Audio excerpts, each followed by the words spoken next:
नमस्कार मित्रांनो, apex India Marathi चॅनलमध्ये तुमचं स्वागत आहे. आज एक नवीन व्हिडिओ घेऊन आलेला आहे की कोणत्याही स्टॉकमध्ये, कोणत्याही क्रिप्टोकरन्सीच्या कॉइनमध्ये किंवा कोणत्याही सेक्टरमध्ये जर तुम्हाला इन्व्हेस्ट करायचं असेल तर सिंपल गोष्टी सांगतो की समजा कोणतीही एक कंपनी तुम्ही XY नावाची पकडा आणि तुम्हाला त्यामध्ये एंट्री करायची आहे. तर सिंपल सांगतो बघा की कोणतेही एक झोन आयडेंटिफाय करा. कोणतेही झोन आयडेंटिफाय करा. समजा एखाद्या शेअरचं प्राइस आहे 500. आता 500 सुरू आहे तर तुम्ही ठरवा मनात की 500 वर एक आडवी लाईन मारा. ओके, मारला तर 500च्या खाली मला तो शेअर्स बाहेर पडायचा आहे. म्हणजे त्या शेअर्स मधून मला बाहेर पडायचं आहे 500च्या खाली. 500 वर क्रॉस केला तर मला बाय करायचं आहे. म्हणजे तुम्हाला जी लाईन मिळाली ना ती एका पद्धतीनं हॉरिझॉन्टल लाईन जी मिळायला लागली आहे ते तुम्हाला एक अशी लाईन मिळायला लागली आहे की तुम्ही त्याला इंडिकेटर म्हणू शकता की अशी लाईन पकडा की त्या लाईनीच्या वर मला बाय करायचं आहे, लाईनीच्या खाली मला सेल करायचं आहे. एकदा, दोनदा, तीनदा, चारदा, पाचदा, सहादा, हे 6-7 वेळा तुमचे एसएल हिट होईल.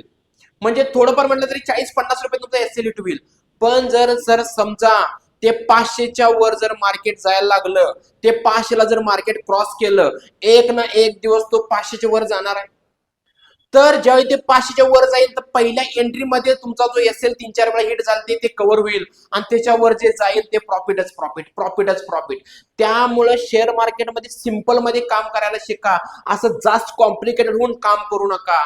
एक लाईन पकडा, त्या लाईनीच्या वर मला बाय करायचं आहे, लाईनीच्या मला खाली सेल करायचं आहे.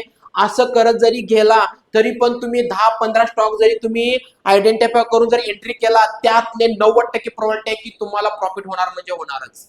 एकदा ट्राय करून बघा. कोणती स्टॉक उचला, कोणताही इंडेक्स उचला, कोणताही कॉइन उचला आणि त्याच्यावर एकदा ट्रेड करून बघा. एक झोन पकडून झोनच्या वर मला बाय करायचंय, झोनच्या मला खाली सेल करायचं आहे, असं 3-4-5-6 वेळा केला. एकदा का हा कॉइन असू दे, स्टॉक असू दे किंवा कोणताही इंडेक्स असू दे, जर चालायला लागला तर तुम्ही विचार करू शकत नाही एवढा प्रॉफिट तुम्हाला ते एक ट्रेड देऊन जाऊ शकतो. त्यामुळे डिसिप्लिननं काम करून एकदा बघा की फक्त ठरवा की त्या लाईनीच्या वरच मला बाय करायचंय, लाईनीच्या खाली मला बाहेर पडायचं आहे.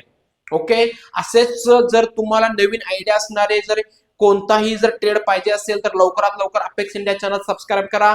धन्यवाद.